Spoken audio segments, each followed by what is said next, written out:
Welcome back to AESL 563 American Idioms for my IVC class for fall 2019. Today I'm going to be going over chapters 1 and 2, and we'll be talking about select idioms from English for Everyone English Idioms. So here we go, chapters 1 and 2. We're going to be starting out with chapter 1, and what it covers is idiom about age. The first idiom we're going to be talking about is not to be a spring chicken. And where that comes from is basically on the farm. Back in the day, in the United States and in still other countries today, most of the food was grown on the farm, and animals are often born in the spring. Chickens and cows and lambs are born in the spring because the spring is a great time to be born. There's more food, the weather is warming up, it's basically not as dangerous as the winter time. So that's when everybody is born. To be a spring chicken, then, you're born in the spring, the most normal time. Today, in America at least, we don't have as much food on the farm. We have big processing plants, and so we don't know that as much, and we're far away from that. So just think about being born in the spring as a good time to be a spring chicken. So if you're not a spring chicken, what that means is you're not young. You're no longer young. Basically, you're old. So when you're not a spring chicken, you're not a young person anymore. You're old. Our example sentence for that is, after teaching for 35 years, the professor is not a spring chicken any longer. So this is an idiomatic way to say that somebody is not as young as they used to be, which leads us to our next idiom, which is kind of fun, and it is young, and it is to be in the prime of life. When you're in the prime of life, what this means is that you're at your best, you're healthy, you're successful, you're young. Now, young depends on basically what country you're in, because today the prime of life could be in your 30s or your 40s. Generally speaking, if you're in the prime of your life, then you are a spring chicken. So we can see how all of these idioms kind of piggyback off of each other. Our example sentence then for this picture is these Olympic athletes, and we can see that these athletes are in fact in the prime of life. The next idiom that we have for age is be past your prime. And so here again we have the word prime, but we're taking it in a different direction. This is actually a bonus idiom. It is not in our book. And think about it as an expiration date. All of you have been to the grocery store and you've seen those expiration dates, like on your milk or your yogurt or even your meat. And so when we have an expiration date, that would be considered the prime of the life of the food, for example. So if you're past your prime, then you're older, you're not as youthful, you're kind of expired if you're food, but if you're a person, you're just not as youthful. So to be past your prime. So our example sentence for this is, these days, I'm really feeling past my prime. And so we have previously being in the prime of life or being past your prime. And both of these idioms are using the word prime. So make sure that you're using them correctly. Another idiom, which means old, because we don't like to say to someone, oh, you're old, that wouldn't be very nice. So we have an idiomatic way to say that, is to be over the hill. If you've ever been to a party, an older party, sometimes you'll see over the hill. And 50 used to be considered over the hill. Today it's not. Today in America, 50 is still kind of the prime of life. But you often see parties for people where they have signs and balloons and things that say be over the hill. So to be over the hill just means to be old, past one's best years, not in the prime of life. So here we can see an easy way to remember that is the prime of life is when you're going up the hill, but when you're going down the hill, then you're actually over the hill. An example sentence for that then is, today, at least in America, you aren't over the hill until you are in your 70s or 80s. Another idiom that we have about age is to be young at heart. When you're young at heart, you're not necessarily young at body, but you're young at heart.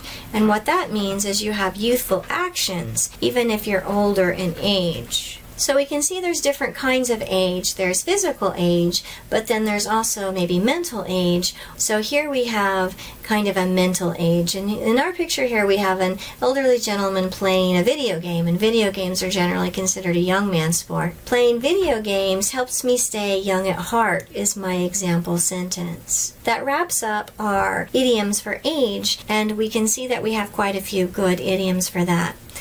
Our next chapter is chapter 2, and chapter 2 covers idioms about friends and family. And the first idiom that we want to talk about is lose touch with.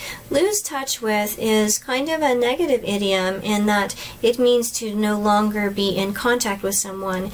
And when we're talking about touch, we're not usually talking about a physical touch. Touch often means touching like hugging or petting, but we're actually talking here more of a mental or a conversational touch. So we're no longer talking to, basically. In our picture we have long distances, but it doesn't necessarily have to be long distances. Our example sentence is, it makes me sad to lose touch with good friends. Oftentimes when we quit a job or we change a school, we lose touch with people. So lose touch just means to no longer be in contact. A similar idiom, but it's more positive, is keep in touch with. So we can lose touch or we can keep in touch. Again, we have a repetition of the word touch, but it means different things. So to keep in touch with means to stay in contact with someone, again, usually conversation. And so we have an example sentence, technology makes keeping in touch with my family so easy because my family lives out of state. They don't live in California. So I'm able to email them and Insta them and Facebook them and talk to them on the phone. Because of technology, I can keep in touch with my family very easily. Another idiom that we have is hit it off. And hit it off is a fun idiom because you might think that it has a negative connotation because of the verb hit. And hit usually has a negative connotation. But here in this case, hit it off is a positive idiom. Hit it off means to become friends quickly. So when you hit it off with somebody, that means you like them right away or you get along right away. So my example sentence for that is Marwa, Claire, and Catherine hit it off right away. And Marwa, Claire, and I are good friends. And we became friends very quickly. And so when we met each other, we hit it off right away. And so that's what hit it off means. The next idiom is kind of an opposite take on it, and it is get off on the wrong foot. To get off on the wrong foot is the opposite of hit it off. Get off on the wrong foot means to start off badly. So rather than meeting someone and getting along right away, you meet someone and you don't get along right away. You don't like them at all. You get off on the wrong foot.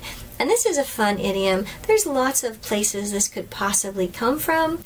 In marching bands, we have to march together and we start off on the right foot. Same in military, we usually go left, left, left, right, left. So you start on the left foot, but if you start on the right foot, it's the wrong foot, and so then you're off on the wrong foot. So there's lots of ways that this could be coming from, but basically it means to start off badly, whether it's a conversation or a relationship.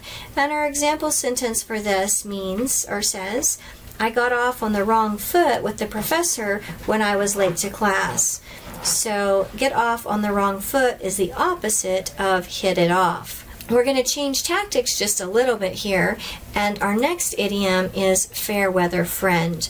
I like fair weather friend. It's kind of an obvious idiom. If we look at friend, then we know what friend means. And fair weather is just good weather. Fair being a adjective that means good in this case. So if a friend is someone who's a friend in the good weather, what this means is a friend who's only a friend in the good weather. So the definition is someone who is only a friend in the good times but not in the bad times. So if you have a friend who only comes around, for example, on payday, but is never around when you need a loan, that could be a fair weather friend.